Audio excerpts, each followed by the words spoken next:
Welcome to the Taken Hour.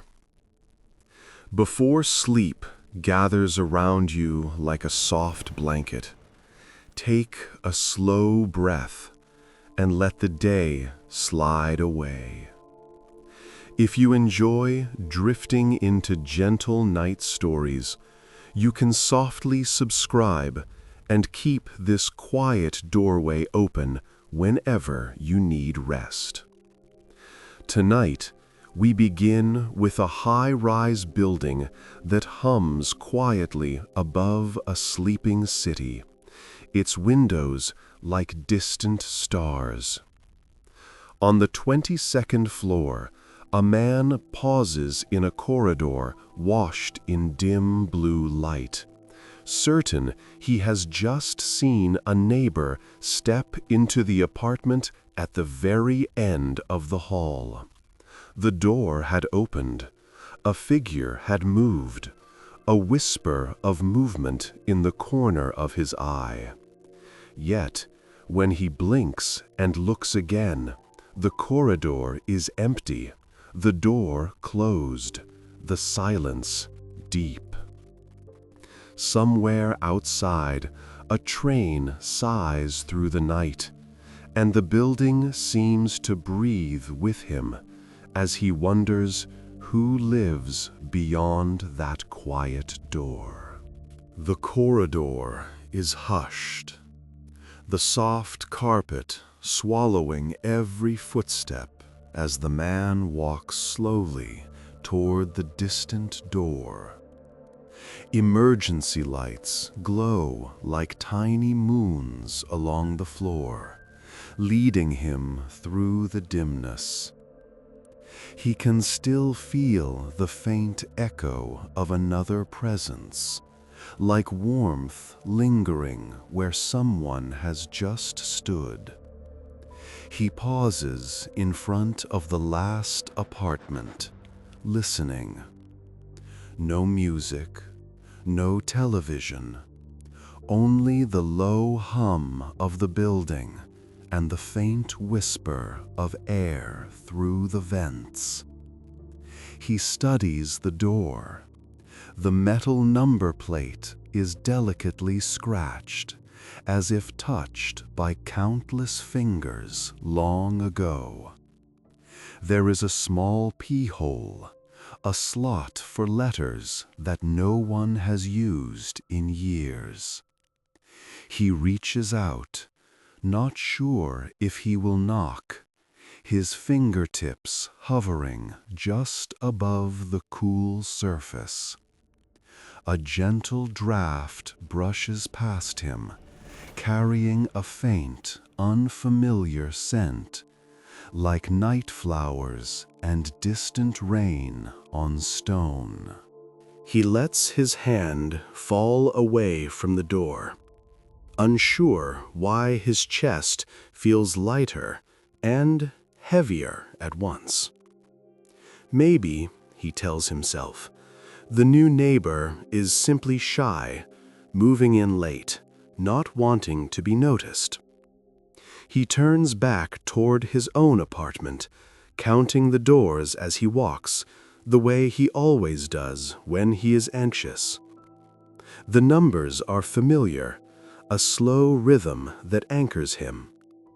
When he finally steps inside his place, the air is warmer, carrying the familiar sense of tea and old books. He closes the door behind him with a gentle click. From his living room window, the city stretches out like a blanket of softly glowing embers, each light a distant life winding down.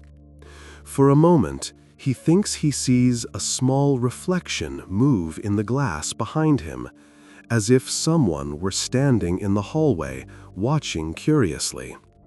But when he turns, there is only the quiet entrance, empty and still. Later, as hot water steams in the kettle, he remembers the figure more clearly. A slight shape, a subtle tilt of the head, the sense of someone pausing before slipping inside the last apartment. He cannot say what they wore or the color of their hair, only that they felt quietly attentive, like someone listening closely to the world. He pours tea into a mug, watching the curls of steam rise and fade into the dimness of his kitchen. The clock on the wall ticks calmly, its sound a soft anchor in the silence. He wonders if he should bring a small gift, the way people do when someone new moves in. Maybe a box of cookies from the bakery downstairs, or a small plant. The thought makes him smile faintly. Outside, a distant siren dissolves into the air, and he tells himself there is nothing strange at all about seeing a neighbor in a building this large and full of lives. The next morning, pale light filters through the curtains, turning the ceiling into a quiet, cloudy sky. He wakes slowly, the memory of the corridor returning like the tale of a fading dream. The kettle whistles again as he makes coffee, the aroma comforting and grounding. After a while, curiosity nudges him gently towards the door. The elevator ride to the lobby is smooth, accompanied by soft, mechanical murmurs. At the front desk, the building's receptionist sits surrounded by potted plants and orderly stacks of mail, the lobby lit by gentle daylight. He asks, as casually as he can, whether someone has moved in to the last apartment on his floor. The receptionist looks up, eyebrows lifting in mild surprise, then softening into something like sympathy. "No one," they say kindly. "No one has lived there in about 20 years. The keys are locked away. The apartment is supposed to be empty." The words linger in the air, floating between them like dust motes in the light. "About 20 years," the receptionist repeats, glancing toward the elevators as if the building might disagree. The man feels a small, gentle chill along his arms, not frightening, just strange, like stepping into air that is cooler than expected. He thanks the receptionist and walks back to the elevator, trying to think of reasonable explanations. Maybe the apartment is being inspected. Maybe a contractor has keys. Maybe the building management forgot to mention. The elevator doors glide open with a soft chime, and he steps inside, watching the lobby shrink behind him. As he rises, the numbers above the door glow one by one, steady and calm. The building creaks faintly, a sound like an old friend turning in their sleep. By the time he reaches his floor, his curiosity has deepened into a quiet, thoughtful ache. The corridor on his floor looks exactly as it did the night before. Soft lighting, muted walls, the gentle pattern in the carpet leading his steps. Yet now, every detail seems more vivid, as if the building is quietly holding its breath. He walks past the familiar doors until he reaches the last one. The same scratched number plate, the same silent peephole, the same unmarked door slot. He studies the faint lines around the frame, the tiny chips in the paint, the thin, almost invisible layer of dust along the top edge. It looks untouched, unmoved, as if it has belonged to the building itself rather than any person. Still, he cannot shake the memory of movement, the feeling that someone had turned toward him in the dim light. For a moment, he imagines a soft glow leaking through the cracks, like starlight kept inside a box. But when he blinks, there is only stillness. The day unfolds quietly. He works at his desk by the window, computer screen casting a faint glow that competes gently with the daylight. Every now and then, his thoughts drift back to the end of the corridor. He considers asking his neighbors, but the idea feels oddly intrusive, like touching a page in someone else's diary. In the afternoon, he takes a break and watches tiny silhouettes of birds riding air currents between buildings. Clouds move slowly behind them, soft shapes drifting across the sky. The city hums below, a constant, distant murmur that feels almost like the ocean. He wonders what an empty apartment dreams about, sealed for 20 years high above the streets. Maybe it collects the shadows of passing seasons, or the faint echo of conversations in the hallway. Maybe, he thinks, it does not like being called empty at all. That evening, the corridor feels different again. Not darker, not brighter, just more aware, as if the walls themselves are listening. He steps out to take the trash down, the bag crinkling softly in his hand. As he passes the last apartment, he senses a gentle pressure in his chest, the kind that comes before speaking to someone for the first time. He slows, his gaze drawn to the gap between the door and the floor. For a moment, it seems there is the faintest glow, a whisper of pale light, there and gone, like a deep breath taken in the dark. He holds still, waiting, but nothing changes. No sound, no movement, only the quiet hum of electricity in the ceiling and the steady, comforting rhythm of his own heartbeat.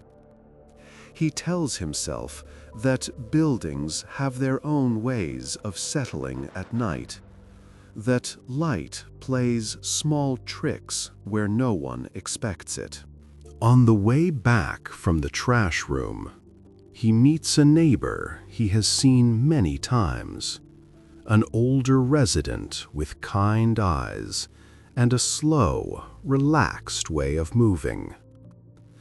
They exchange quiet greetings, voices softened by the late hour. After a moment of hesitation, he mentions the last apartment asking if anyone has noticed activity there recently. The neighbor laughs softly, not unkindly, and shakes their head. That place, they say, has been shut forever. Doors come and go, but that one stays asleep. Their words are gentle, but certain, like a story they have told themselves for years. When he asks why, they only shrug, saying some spaces are just waiting for the right moment. The corridor feels warmer for a second, like someone has lit a candle in an unseen room. He says goodnight and returns home, his mind filled with quiet questions that do not yet need answers. That night, sleep arrives like a slow tide. He lies in bed, listening to the faint sounds of the building, pipes murmuring, distant footsteps 2 floors above, the occasional elevator chime softened by distance. As his thoughts drift, he imagines the sealed apartment like a quiet pocket of space pressed against his own. He sees it in his mind, unfurnished, bare, filled with a faint bluish dusk that never quite becomes night. He imagines particles of dust floating like tiny, drifting stars. In the center, he pictures a figure standing perfectly still, listening through the walls, curious but patient.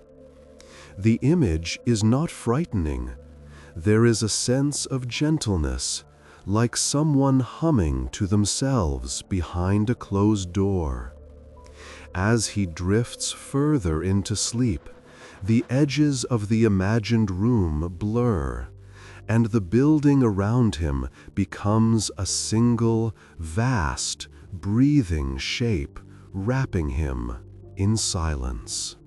The first dream is subtle. He walks down his corridor, but it stretches much longer than it should, as if the building has grown while no one was watching. Doors repeat at regular intervals, each with small variations, a slightly different handle, a changed number, a new scratch. At the very end, the last apartment waits, its door gently glowing with a soft inner light. As he approaches, the floor beneath his feet becomes smoother, almost like polished stone rather than carpet. The air feels pleasantly cool, carrying a scent like early morning after distant rain. He raises his hand to knock, but the door begins to open soundlessly on its own, revealing only a deeper, calmer darkness inside. From somewhere within, a presence watches, not with eyes, but with a quiet awareness, waiting to see if he will step beyond the threshold. Before he can decide, he wakes, the taste of cool air still in his lungs. Morning sunlight finds him with traces of the dream still clinging to his thoughts like fine mist. As he washes his face, cool water on warm skin, he tries to recall every detail, but the more he reaches for them, the further they soften. Only the feeling remains, a quiet invitation, not urgent, not demanding, simply present. During the day, he moves through his routines: coffee, messages, work. Yet every familiar action feels faintly aligned toward that door at the end of the hall. At lunch, he stands by the window and watches the city shimmer in a thin curtain of distant haze. The building across from his seems almost close enough to touch. He wonders if anyone there has a door that people say has been closed for 20 years, and if they too feel the soft pull of some unseen neighbor waiting between one world and another. Later, while taking the stairs down one level for a bit of exercise, he notices something small near the landing outside the last apartment. On the floor, half hidden by the shadow of the railing, lies a single, pale object. He bends down, heartbeat deep but steady, and sees that it is a tiny shard of something translucent, like glass or crystal, yet not quite either. It catches the corridor light and throws back a soft inner glow, as if the light comes from inside it rather than merely reflecting. When he picks it up, it feels cool and soothing against his skin. There is no obvious reason for it to be there, no broken lamp, no shattered decoration, no sign of damage. He glances at the sealed door, wondering if it somehow belongs to the apartment that is supposed to be empty. Carefully, he slips the shard into his pocket, the faint glow hidden but felt. The shard rests on his coffee table that evening. A tiny piece of light in the center of his living room. Under the warm glow of a lamp, it looks almost delicate, its edges smooth and rounded, like something worn down by time rather than broken. When he leans closer, he thinks he sees faint patterns inside it, not reflections, but waves of color drifting slowly, like distant auroras captured in miniature. He feels no fear, only a deep, settling calm, as if the shard is a reminder of something kind he has not yet remembered. He tries placing it by the window, and in the darkening sky beyond the glass, the shard's glow blends softly with the city's lights. It looks as though it belongs there, a quiet star that has chosen to sit on his table instead of the sky. He wonders again about the neighbor he saw, and whether this is their quiet way of saying hello. When night deepens, he moves the shard to his bedside table. It sheds just enough light to soften the darkness, bathing the room in faint, shifting hues that glide over the walls like slow waves. Lying on his back, he watches these colors move, feeling his breath naturally slow to match their unhurried rhythm. Somewhere in the building, an elevator moves with a low murmur, then rests. The shard's glow reacts almost imperceptibly, a tiny pulse of brightness, as if answering the motion. He closes his eyes and imagines that the sealed apartment is awake, aware of him, and that the shard is a small bridge between them. The idea brings him comfort, not unease. Between one breath and the next, the sounds of the city blur, his thoughts quiet, and sleep arrives with the same softness as the shard's inner light, gently pulling him into another layer of the story. This time, the dream begins inside the building itself. He is standing in the lobby, but the walls are taller, the plants larger, leaves stretching upward like slow green flames. Light filters in from somewhere above, not harsh, but diffuse and silvery, filling the air with a soft shimmer. The elevator doors stand open, waiting, but beyond them there is no cabin, only a vertical shaft filled with a deep, starry dusk. He steps inside without fear, feet finding invisible support. Instead of rising or falling, he feels the gentle sensation of drifting sideways, the numbers on the wall dissolving into points of light. Each point hums with a tiny note, together forming a quiet, soothing chord. When the drifting stops, he is once again on his floor, but the corridor is lined with windows that open onto a view of slowly turning constellations, as if the building has become a ship sailing through the night. He walks along the corridor, past doors that now glow faintly like lanterns.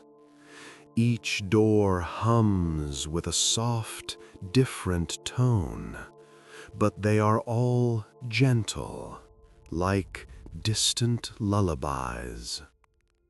When he reaches the last apartment, its door is half transparent, revealing only hazy shapes behind it, like clouds moving in slow motion.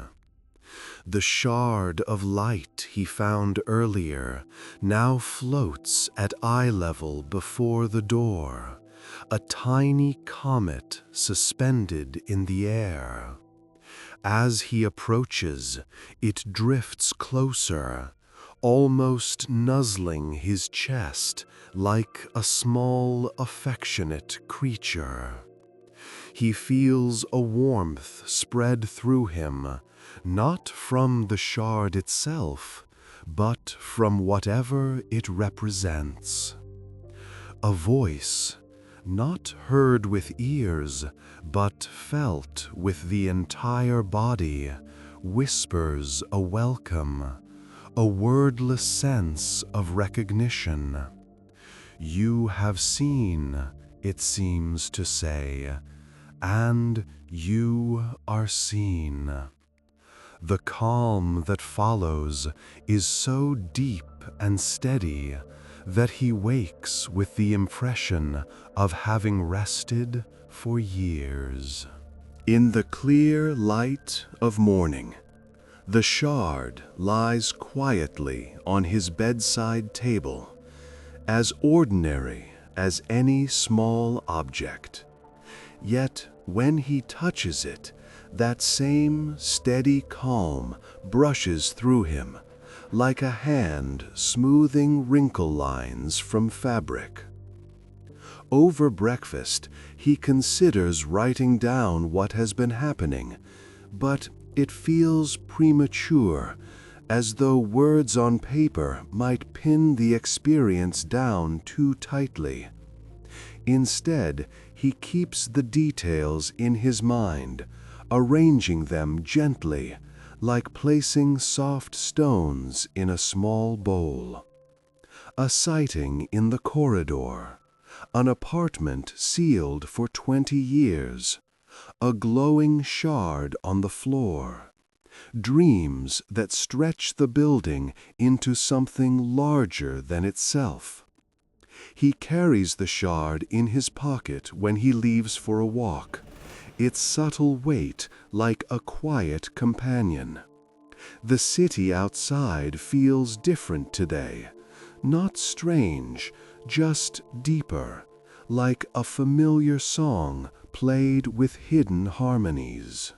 In the small cafe across the street, the air smells of coffee and baked bread. Soft music plays, barely louder than the hum of conversation. He sits by a window, the shard resting in his palm under the table. When he curls his fingers around it, he notices something unexpected. The background noise seems to smooth out, individual sounds blending into a gentle, soothing murmur.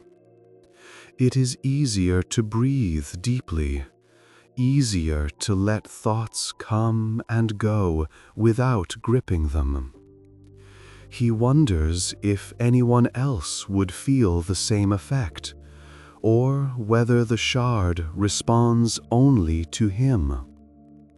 At a nearby table, someone laughs softly, and the sound seems wrapped in warmth rather than sharpness.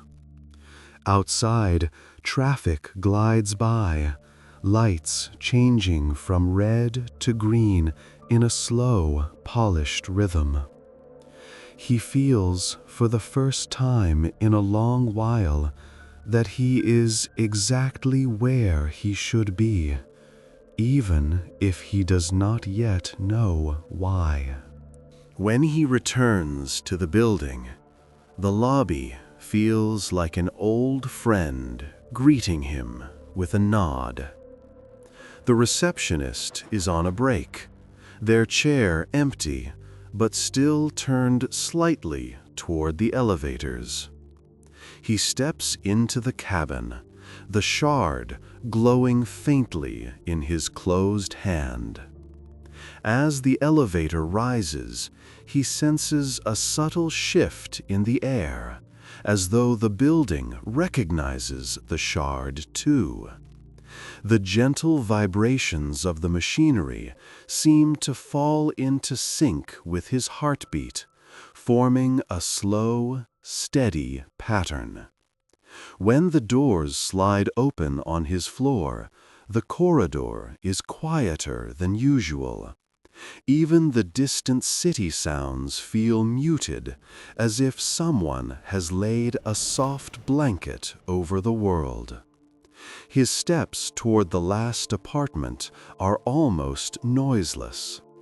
Standing in front of the sealed door, shard cradled in his palm, he feels the slightest tug forward, like a tide encouraging a single wave to come a little closer. He does not. Instead, he simply stands there, eyes closed, breathing slowly. The shard warms subtly in his hand, its light pressing gently against his skin. Behind his closed eyelids, he sees the outline of the door, not as wood and metal, but as a soft boundary between two types of quiet. On one side, the familiar hush of the building. On the other, something deeper, like the silence between distant stars. A feeling reaches through the barrier, cautious but kind, like someone extending a hand through water. It is not asking to be let out, nor urging him to enter. It is only saying, in a language made of calm sensations, that it knows he is there. His shoulders relax, jaw unclenching without him noticing. When he finally opens his eyes, the corridor looks unchanged, but he feels slightly rearranged inside, as though a small, gently door has opened in him too. That evening, as the sky slips from blue to deep violet, he decides to speak with another neighbor on his floor. The person living 2 doors down answers with a friendly gaze and the comforting smell of soup drifting from within. They chat politely for a moment before he carefully steers the conversation toward the last apartment. The neighbor leans against the doorframe, thinking, then explains that the story has been around as long as they can remember. That place was once occupied, they say, but something happened and it was closed, the keys tucked away. Details are vague, as if the building itself has blurred them. No one has officially moved in since, yet from time to time, someone reports seeing a figure in the corridor, a flicker of presence near that door. The neighbor smiles gently, saying it is probably just the mind playing with patterns. Still, their eyes hold a glimmer of curiosity. Later, as he stands at his window with the shard in his hand, he considers how easily people accept certain mysteries. A door that never opens. A story that never quite solidifies. A figure glimpsed and then denied.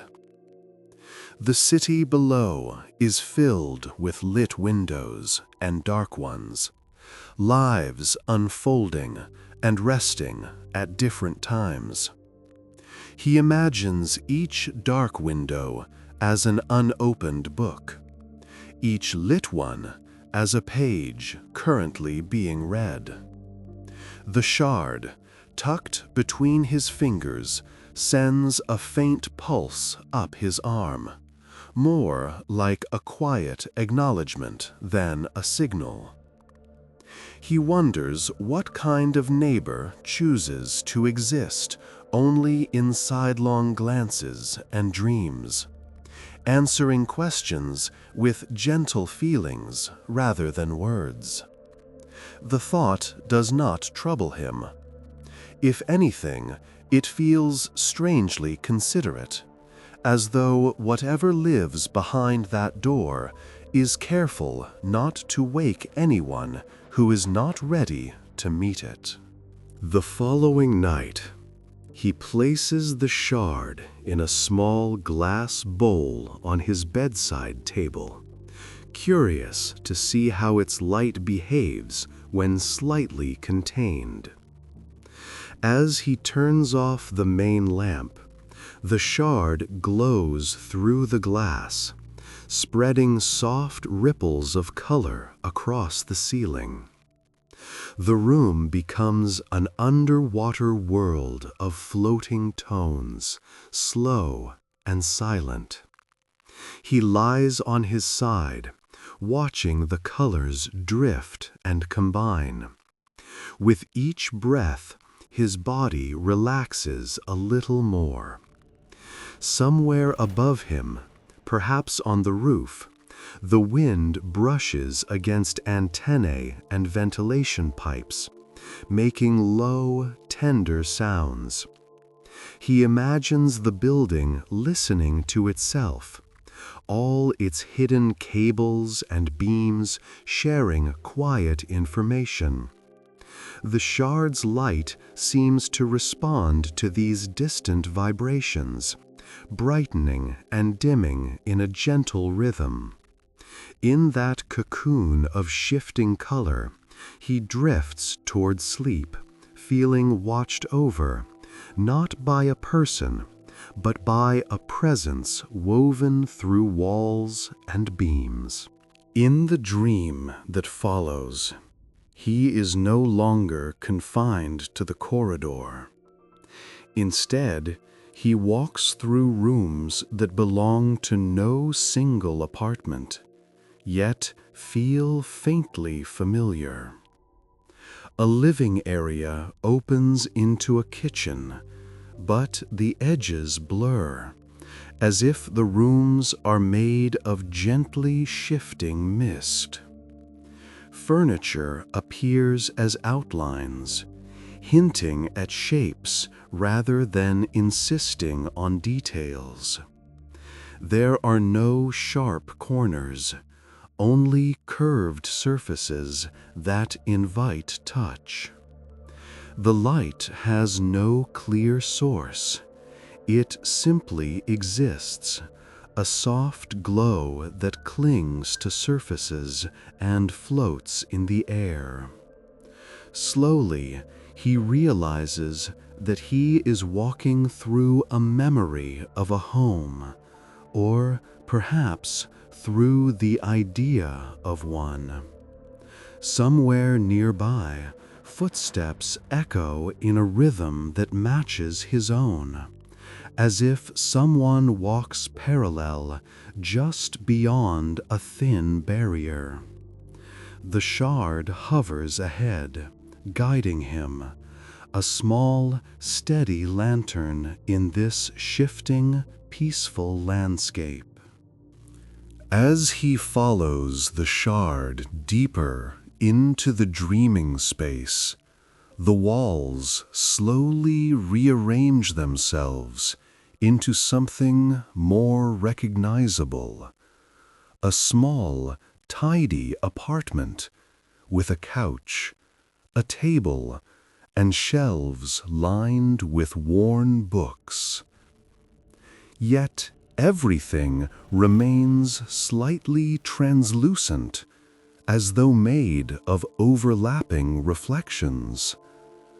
On the table rests a bowl much like the one in his own bedroom, empty except for a faint trace of light. He has the sudden sense that this place remembers being lived in, the way fabric remembers the shape of a body that once wore it. A presence moves at the edge of his awareness, not quite taking shape, but watching with patient interest. He feels no need to demand explanations. Instead, he lets the calm of the space soak into him, the almost homeness of it brushing gently against his thoughts. When he reaches out to touch one of the books, it dissolves into a cascade of tiny, shimmering points that float around his hand.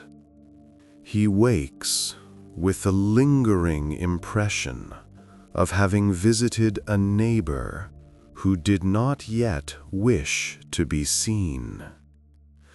The morning light through his curtains feels almost like a continuation of the dream's glow, transformed into something more ordinary, yet still comforting.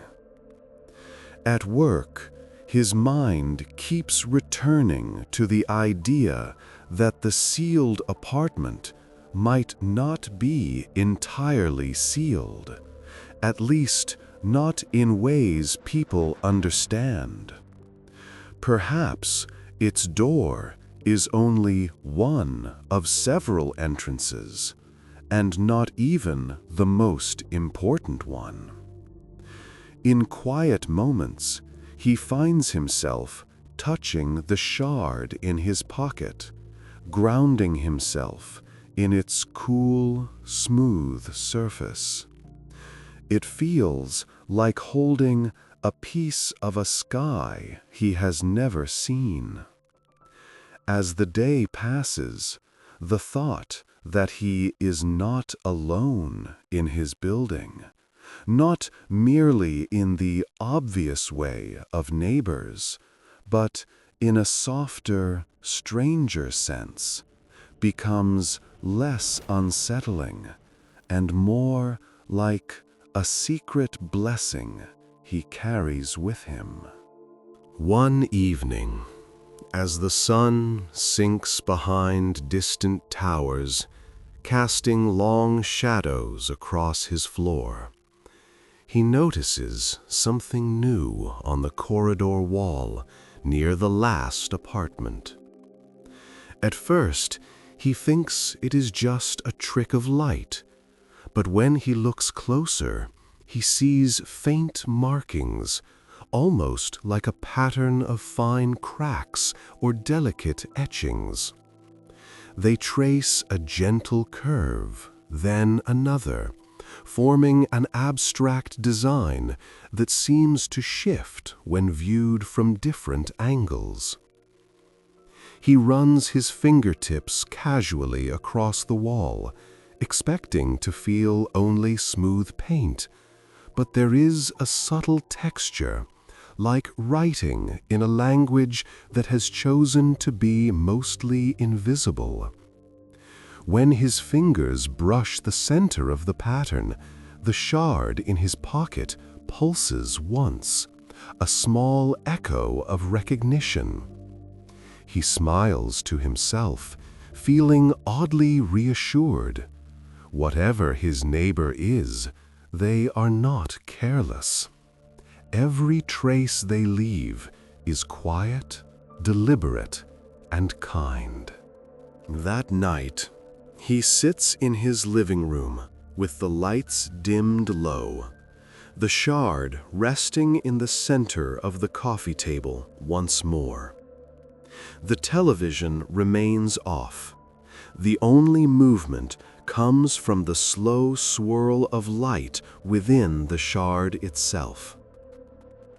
He decides gently to speak aloud, even if no one answers. He thanks the unseen neighbor for the sense of calm that has quietly seeped into his days, for the way sleepless nights have grown fewer. His voice sounds different in the room, softer, as if the walls are listening without judgment. He admits that he is curious, but not demanding. Whatever they wish to share, he says, can arrive in their own time. As he speaks, the shard glows brighter, not blinding, just enough to fill the room with a deep, comforting hue. It feels like someone nodding from the other side of a very old and very gentle door. Sleep comes easier than ever. He slips into it like stepping into warm water. No sharp edges or sudden drops. This time, when he finds himself in the dream corridor, the building feels larger and quieter, as though all other residents have chosen to rest at the same moment. The shard floats beside him, circling slowly like a small orbiting moon. When he reaches the last apartment, the door is still closed, but the space around it has changed. The delicate wall patterns he saw while awake are now more visible, glowing faintly, like a constellation spread over plaster. Each line pulses in time with the shard's gentle radiance. Without words, he understands that this is not a barrier meant to keep things apart, but a boundary shaped to keep both sides from disturbing each other too abruptly. A kind of mutual lullaby written into the building's skin. Slowly, the patterns begin to move. Lines slide and reconnect, forming new shapes, sometimes resembling doorways, sometimes something more like windows opening into quiet distances. Through one of these shifting designs, he glimpses a room that is both familiar and not. There is a couch, but its fabric shimmers like starlight woven into cloth. A table, but its surface seems to ripple gently, as though reflecting a sky he cannot see directly. A figure stands at the edge of this room, not fully defined, outlined in a soft, pale glow. The presence is unmistakably watching him, but there is no sense of intrusion, only an open curiosity. The shard drifts between them, like a patient translator, its light deepening when their awareness overlaps.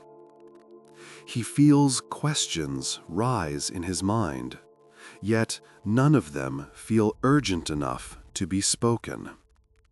Being here, simply sharing this quiet, feels like enough. The figure's glow brightens slightly, and he senses an emotion similar to gratitude drifting through the shared space, like warm air moving through an open window. The boundaries between corridor and room, between waking and dreaming, feel thinner, but still respectful, each side careful not to press too hard. He receives impressions rather than sentences, long journeys, quiet observation, an affinity for places where many lives intersect. The sealed apartment, he realizes, is not abandoned. It is a resting point, a small harbor anchored in the quiet middle of a busy vertical sea of humans. He understands, without knowing how, that the neighbor prefers to remain mostly unseen, not out of fear, but out of respect for the fragile rhythms of sleep and waking that people depend on. The shard glows in agreement, an anchor tying him gently to this understanding.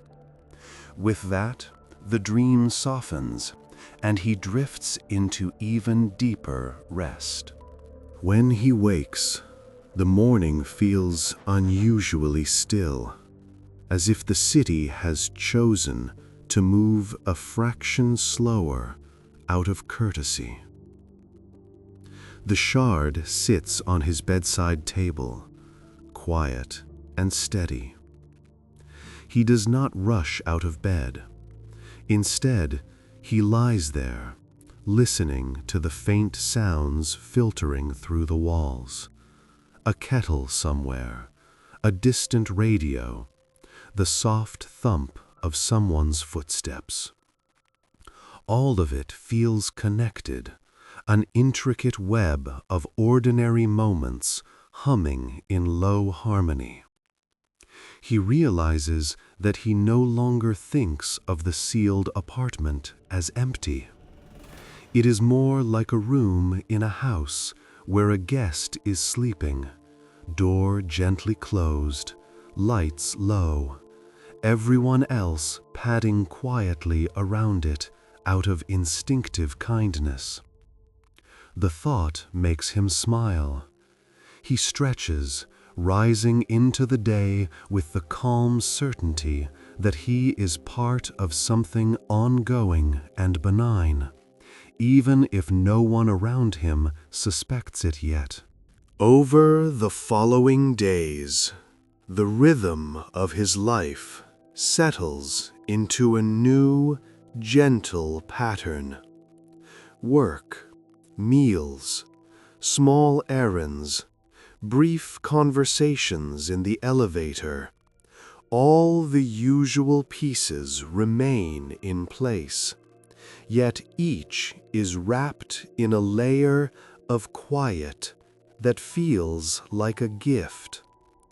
At night, he sometimes walks the corridor simply to feel its hushed presence. The last door never moves, never opens, but the etched pattern on the wall seems subtly different each time, as though it is slowly telling a story in shapes rather than words. The shard, now resting on a small shelf near his window, glows softly whenever he approaches the end of the hall, even if he has left it behind. It is as if it knows when he is near the boundary between his part of the building and the neighbor's hidden harbor, responding with a polite, luminous nod. One evening, as rain taps lightly against his windows, he hears a soft sound in the corridor, different from the usual building noises. It is not footsteps exactly, more like the whisper of fabric brushing gently against air. He opens his door and peeks out. The lights are dim, the air carrying the fresh scent of rain that has somehow slipped in from outside. At the far end, near the sealed apartment, the atmosphere appears thicker, painted with a faint shimmer.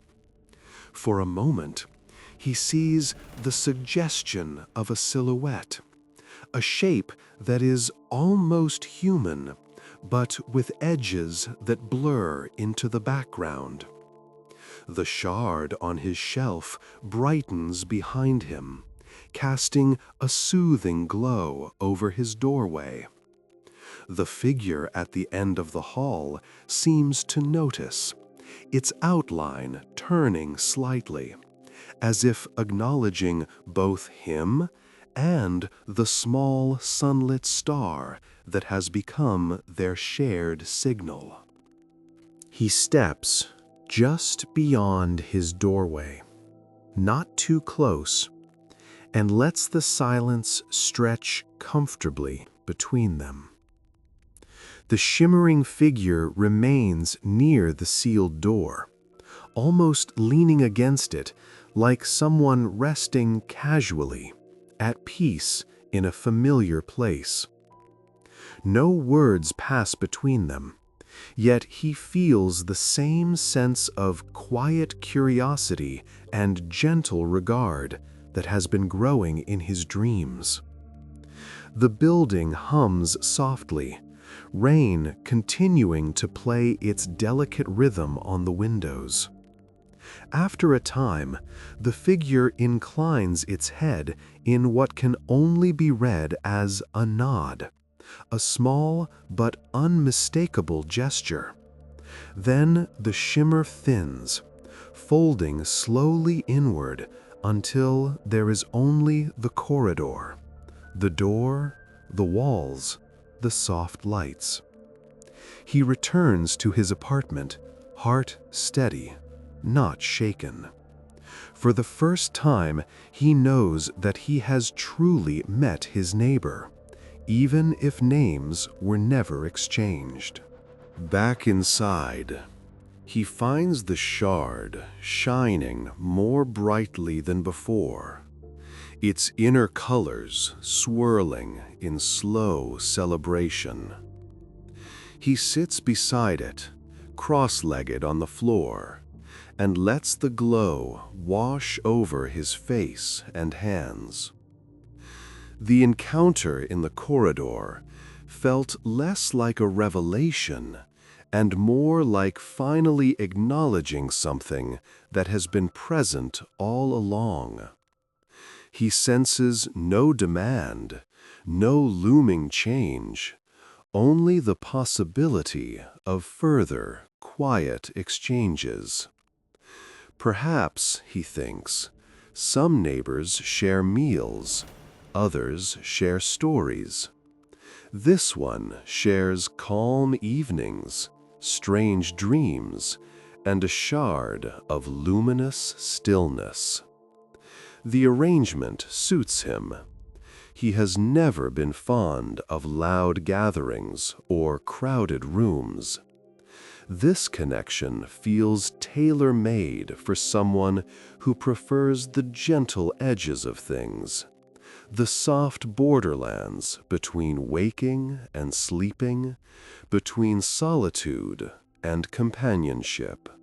In the nights that follow, their exchanges deepen in small, unhurried ways.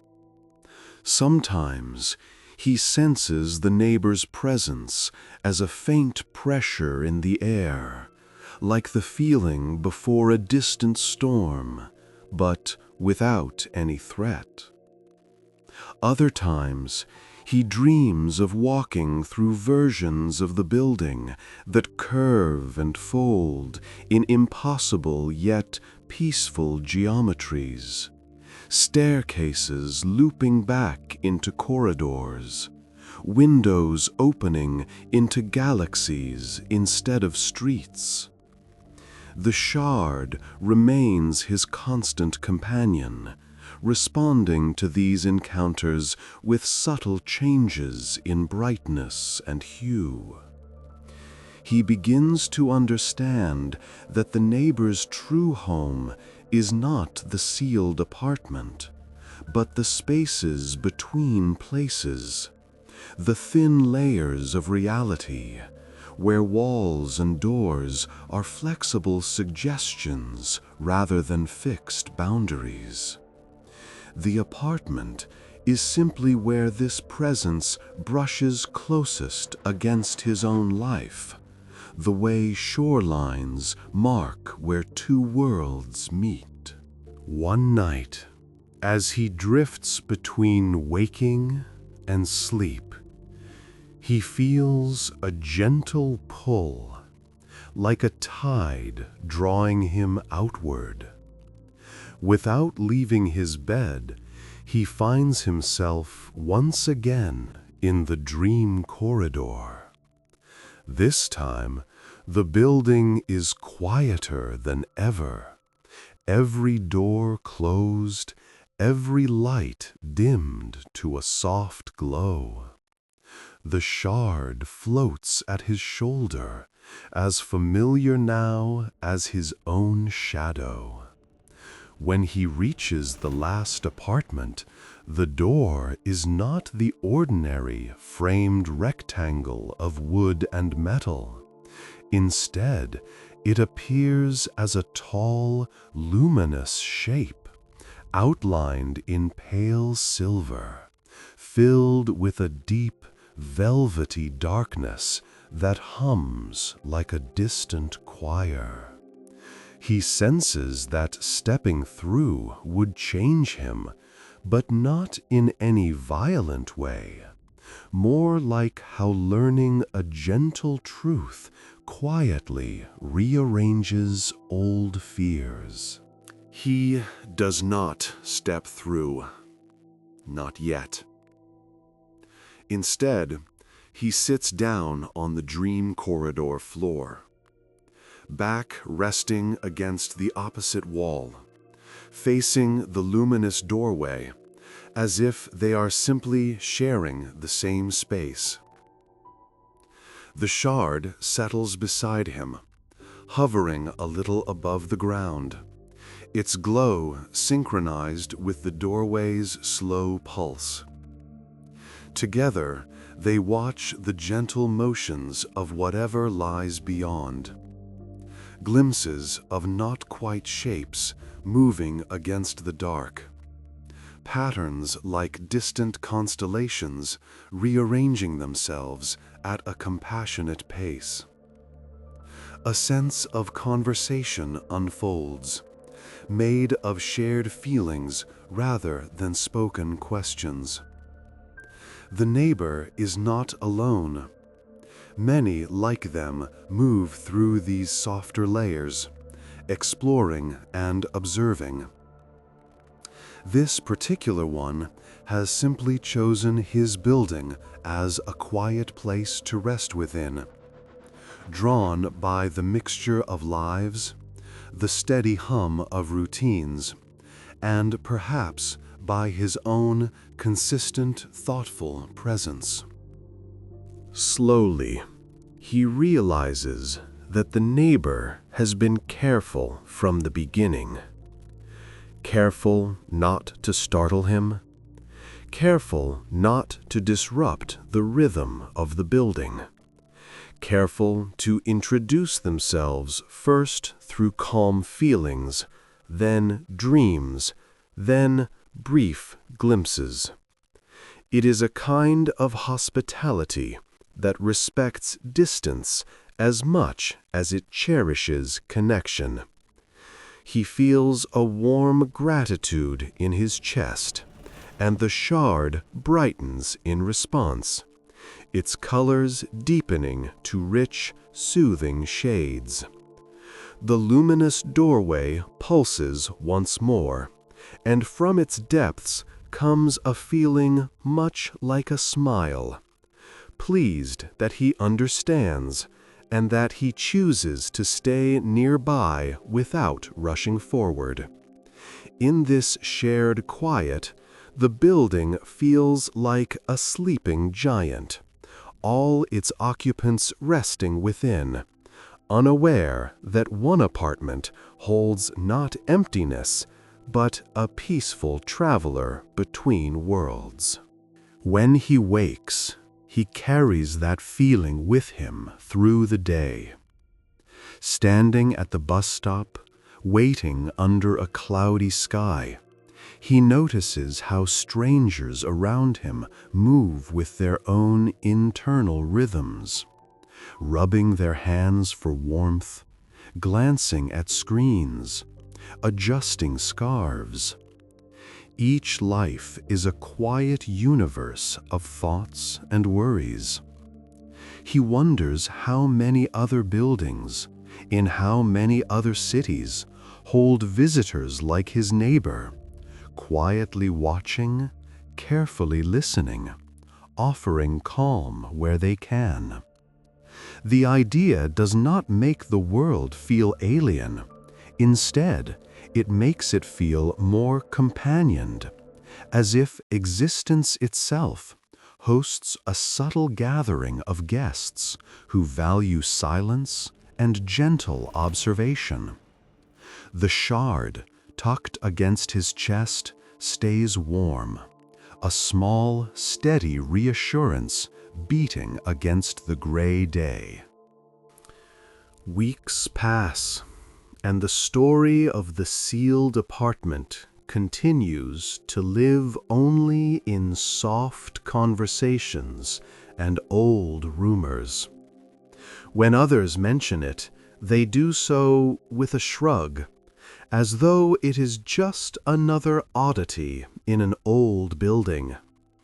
He listens and smiles, saying little.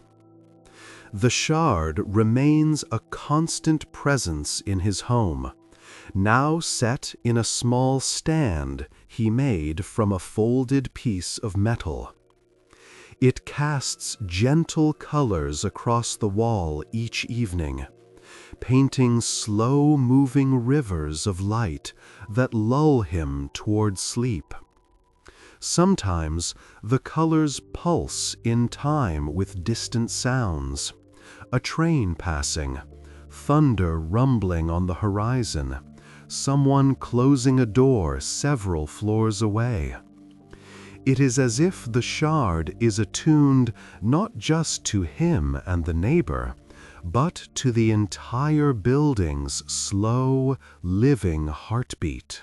On a particularly quiet night, as snow begins to fall outside, muffling the city's edges, he hears a soft tapping, not on his door, but somewhere within the walls.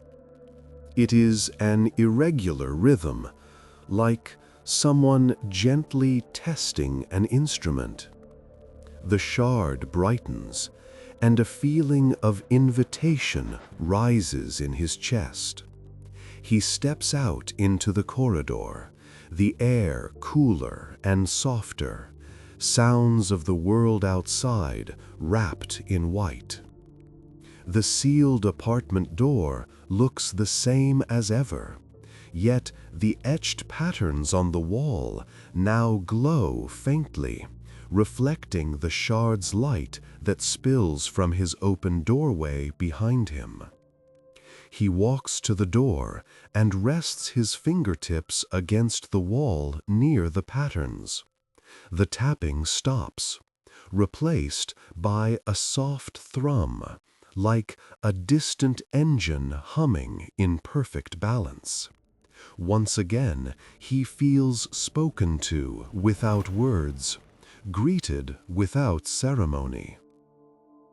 As his fingers rest there, a series of gentle impressions unfold in his mind, like petals opening. He senses glimpses of distant skies that never fully darken, of structures that are both grown and built, shimmering with colors no human word quite captures.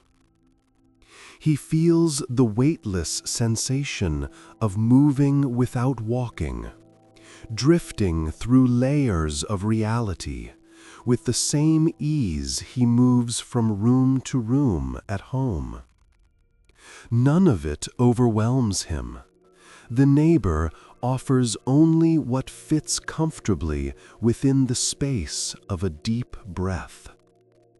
He understands that these impressions are gifts, small tokens of trust shared across a narrow, carefully maintained boundary. In return, he offers something simple, the steady presence of his own life. Boiling kettles, evening walks, the scent of coffee, the shape of the city lights through his window. Ordinary moments, but to a traveler passing through, perhaps just as wondrous. Time continues to flow, measured in small, gentle increments. He notices that his worries seem to wear softer edges now. Concern about work, about future plans, about the endless stream of minor decisions. All of it feels less like a storm and more like passing weather, interesting but temporary. The neighbor's presence is never intrusive. It ebbs and flows like a tide, aligned with his quietest hours. On nights when he feels particularly restless, the shard's glow deepens, and dreams come more easily, filled with calm corridors and wide, star-dusted spaces. On nights when he sleeps without effort, the shard remains a simple, steady light, like a night lamp left on for comfort. He no longer tries to define the relationship in human terms. It is enough to know that in this building, he is not the only one awake to more than what the eye can see. One evening, he finds a new detail in the corridor that he is certain was not there before. Near the baseboard, just beside the sealed apartment door, a small, delicate object rests neatly against the wall.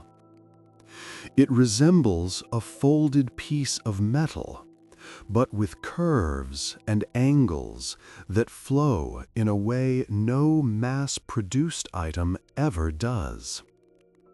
Its surface shimmers with colors that shift slowly, much like the shard's interior light. When he crouches to look closer, he feels the now familiar impression of considerate intent. This is not lost property. It is a gift, or perhaps an exchange. The object seems designed for human hands, yet made with techniques he cannot imagine. He picks it up carefully. It is light, warmer than the air, and fits perfectly in his palm, as though it has been measuring him from a distance for some time. Back inside his apartment, he places the new object on the table beside the shard. The two seem to recognize each other immediately. The shard's light grows softer but richer, while the metal form shifts its colors in a gentle, complementary pattern. Together, they create a slow, breathing rhythm of light that fills the room with a sense of harmonious conversation. He experiments, rotating the metal piece, setting it upright, laying it flat. In every position, it finds balance easily, like something designed to be stable in many realities at once. When he presses his thumb lightly against one of its smooth edges, a faint warmth flows up his arm, settling in his chest as a steady, comforting weight. He smiles, realizing that his neighbor has left him not just with a token, but perhaps with a small instrument for tuning himself. Night after night, he grows more attuned to the subtle signals shared between the objects and the building. When storms roll in, distant lightning reflecting off tall glass facades, the shard and the metal piece hum with a slow, grounding light, anchoring the room against the restless sky. When the city outside falls unusually silent, as if holding its breath, the twin objects respond with the faintest brightening, as though standing watch. He sleeps deeply, his dreams now almost always themed around gentle exploration, walking through gardens of floating stones, sitting on benches that drift slowly through the air, watching rivers of light flow beneath transparent floors. In these dreamscapes, the presence of his neighbor is a constant, not always visible, but always felt, like a trusted companion walking just out of sight. The sealed apartment door never opens in the ordinary sense. No hinges creak, No doorknob turns. No boxes of belongings ever appear outside. To other residents, it remains what it has always been, an unused space, perhaps inconvenient, perhaps simply forgotten. Yet for him, the door has become a kind of horizon. He walks past it with the same subtle reverence one might feel at the edge of a quiet lake at night, aware that beyond the darkness lies more depth than can be seen. Sometimes he pauses for a moment, placing his hand lightly against the cool surface, offering a silent greeting. In response, the patterns in the wall seem to shimmer just enough to be noticed, like the surface of water touched by a breeze. It is a ritual with no rules, no obligations, only the ongoing exchange of presence. As the seasons shift outside, leaves turning, then disappearing, then returning, the interior of the building remains mostly unchanged. Yet his relationship with the space continues to evolve. He begins to notice the ways in which the building itself seems to participate in their quiet connection. The timing of elevator chimes during their encounters. The coincidence of flickering lights softening just as the shard brightens. The occasional alignment of distant sounds into something like music. He entertains the idea that the neighbor's presence extends beyond the sealed apartment, threading through the building's wiring and pipes and beams like a gentle, invisible root system. The thought is not eerie. Instead, it makes him feel supported, part of a living structure that holds more than concrete and cables. Gradually, he notices changes in himself too. His patience grows, not as a forced virtue, but as a natural consequence of feeling that time is larger than any single urgency. When delays happen, when plans shift, he finds it easier to sink into the waiting without tension, letting the moments stretch comfortably. He attributes some of this to the nights spent near the glowing objects, breathing in their slow, deliberate pulses of light. Some evenings, he simply sits on the floor with his back to the wall, watching the gentle play of colors, letting his thoughts wander without clinging to any particular one. In these quiet hours, the boundary between his small apartment and the larger, stranger world beyond the sealed door feels less like a line and more like an area of soft overlap, where two realities agree to share space peacefully. One dream stands out more clearly than the others. He finds himself in an open space, high above the city, yet still somehow within his building. The floor beneath his feet is clear, revealing streets far below, tiny traffic moving in slow, silent lines. Above him, instead of a ceiling, There is a canopy of shimmering patterns that echo the etched designs on the corridor wall. The shard and the metal object float nearby, circling one another in a slow dance. Across from him stands the neighbor's presence, more defined than ever before, shaped like a person, but with an inner glow that suggests more layers than a human body could hold. They do not speak, but raise a hand in greeting. He mirrors the gesture.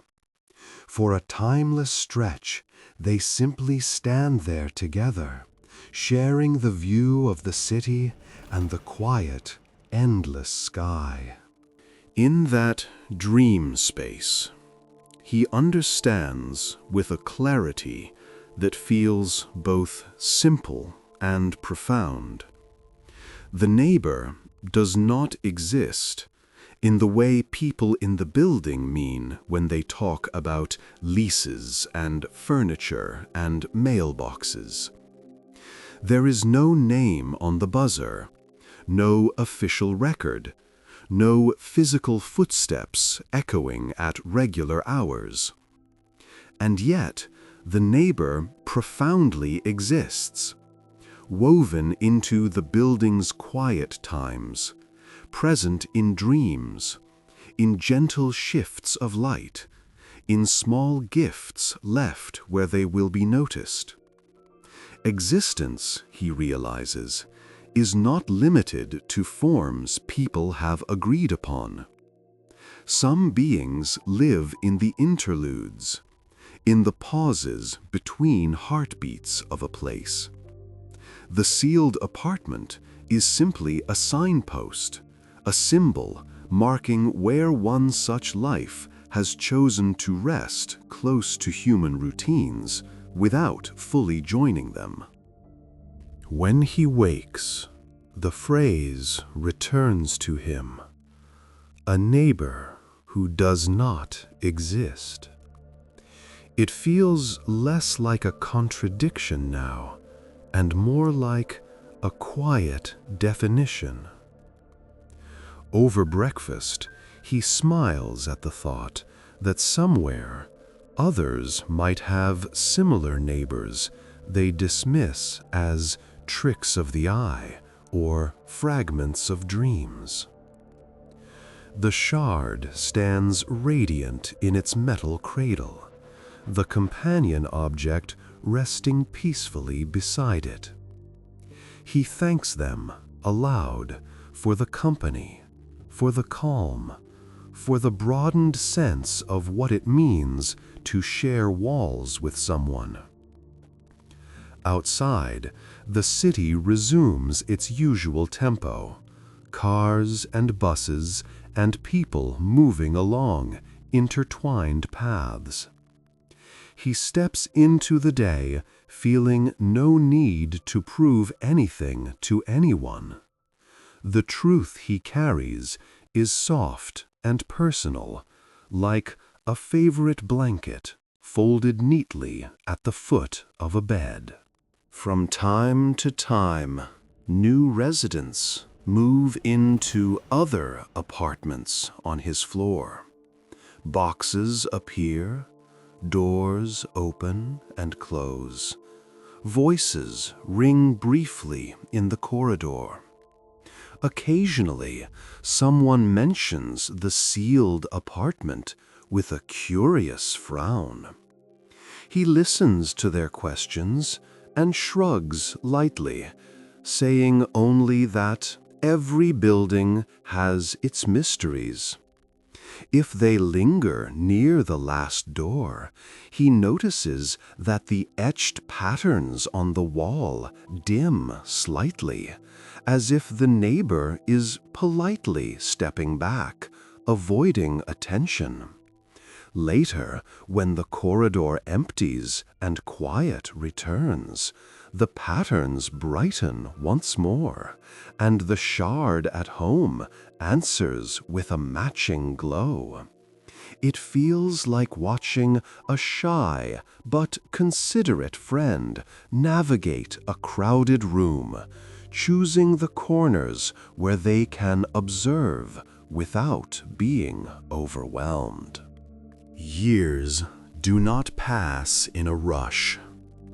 They simply accumulate, one gentle evening after another. He grows older, as people do, fine lines appearing at the corners of his eyes from many small smiles. The building ages too, in slower, subtler ways. Paint retouched, fixtures replaced, a new plant in the lobby, a different light fixture in the stairwell. Through all of it, the sealed apartment remains unchanged on the surface, its door as unassuming as ever. Inside, he knows, entirely different transformations take place, far removed from human schedules. The shard and its companion object never fade. Their light remains steady, a quiet constant through all the other comings and goings. When he sits by the window at night, looking over the city's countless illuminated squares, he feels as though he is part of a vast, gentle neighborhood that extends beyond human streets and addresses. On certain, particularly clear nights, when the sky above the city reveals more stars than usual, he senses the neighbor's presence more strongly. It is as if the thinner veil between Earth and space allows their connection to resonate more easily. Standing at his window, he can almost trace lines between the shard's glow, the patterns on the corridor wall, and constellations far above, like threads in a tapestry woven on a scale he can barely imagine. He feels no urge to join the neighbor in those distant journeys. Instead, he feels grateful that some part of those journeys extends down into his quiet apartment, into his familiar routines, making them part of a much wider map, without demanding that he uproot himself. Sometimes he wonders if the neighbor ever speaks of him, in whatever circles they travel. Do they describe a quiet human in a tall building, a being of coffee and windows and softly creaking floors? Do they mention the way he accepted their presence with more curiosity than fear? The way he let his reality stretch without snapping? The idea that he might be a small story told in otherworldly gatherings warms him. Perhaps elsewhere, there are listeners who find comfort in hearing that some humans greet mystery not with alarm, but with open, patient attention. In that sense, he realizes he has become a neighbor in return, existing gently in spaces beyond the usual definition of his life. The nights remain his favorite time, when the city softens and the building's quiet voice becomes easier to hear. He keeps his routines simple: a warm drink, a few pages of a book, a last look at the sky. Before bed, he often visits the corridor, just for a moment. Standing before the sealed apartment, he breathes slowly, letting the stillness settle over him. Sometimes the patterns glow in greeting. Sometimes they stay faint, but he never feels ignored. He understands that not every moment has to be a conversation. Some can simply be shared silence. Returning to his apartment afterward, he always finds the shard and the metal object waiting with their gentle light, a sign that his neighbor keeps watch in their own quiet way. From the outside, nothing about his life seems particularly remarkable. He goes to work, shops for groceries, occasionally meets friends for meals. If someone glances at his windows from another building, they see a silhouette moving through familiar motions.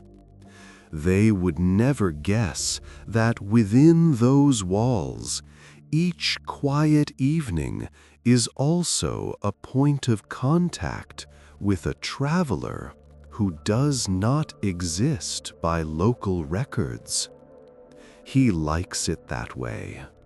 The extraordinary wrapped in the ordinary, hidden in plain sight. The neighbor, too, appears satisfied with this arrangement. They do not demand ceremonies or monuments, only space and time to coexist alongside a human who has learned to sleep more peacefully because of their presence. Occasionally, in dreams, he glimpses other buildings, other sealed doors, other small glowing objects resting in hands that are not his. The neighbor's presence sometimes appears there too, passing through, offering brief, calm visits to other lives. He realizes that he is one of many, not chosen in any grand sense, but aligned through quiet compatibility. This does not diminish the uniqueness of his connection. Rather, it comforts him to know that gentle encounters like his ripple across many places. A quiet network of reassurance, woven through cities and towns and solitary homes.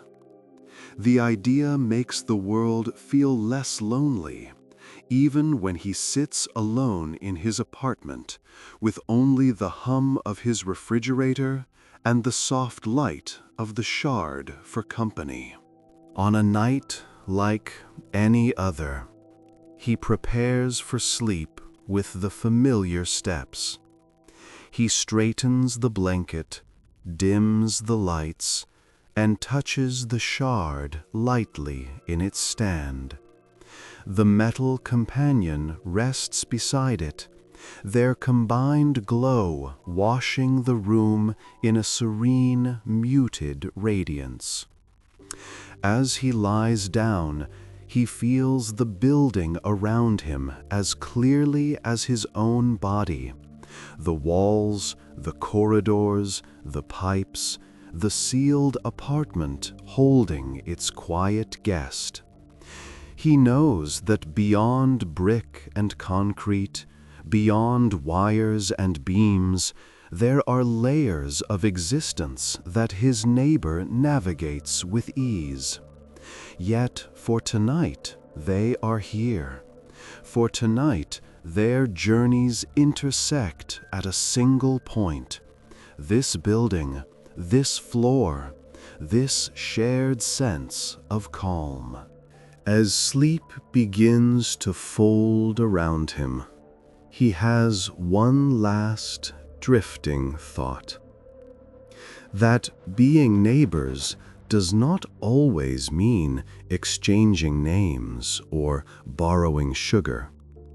Sometimes it means simply existing side by side, aware of each other's presence, offering comfort through subtle acts. Light, dreams, gentle changes in the air. He feels the neighbor's attention like a soft blanket laid over the building, careful and kind. Somewhere behind the sealed door, a traveler between realities rests, listening to the slow breathing of human lives. In his chest, his own breathing settles into an easy rhythm. The shard and its companion dim slightly, matching his descent into deeper sleep. The building sighs, the city murmurs, and the two neighbors, one ordinary, one impossible, share another quiet, endless hour in the soothing dark.